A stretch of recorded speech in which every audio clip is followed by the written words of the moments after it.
الدرس الخامس نص استماع بعنوان الحرية أغلى.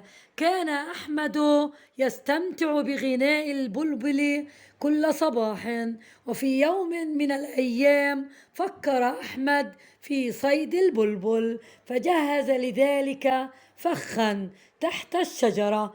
وما إن رأى البلبل الطعم وحاول أخذه علق بالفخ. فرح أحمد وهو يضع البلبل في قفص جميل ويقدم له الماء والحب، لكن البلبل توقف عن الغناء.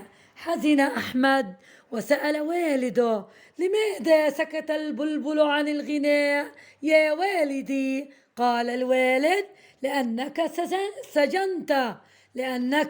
سجنت. فتح أحمد باب القفص، فر البلبل إلى الشجرة يرفرف بجناحيه سعيدا ويغرد بصوته الجميل. الآن استمع إلى الأسئلة، أجب بنعم أو لا. كان البلبل يغرد بصوته الجميل كل مساء. العبارة صحيحة أم خاطئة؟ خاطئة. 2.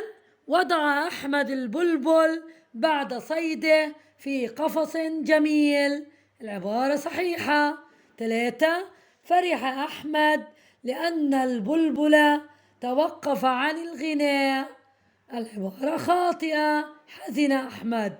الآن أكمل بحسب ما فهمت من القصة. سكت البلبل لأن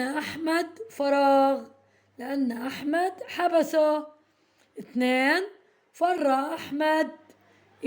فر البلبل إلى فراغ.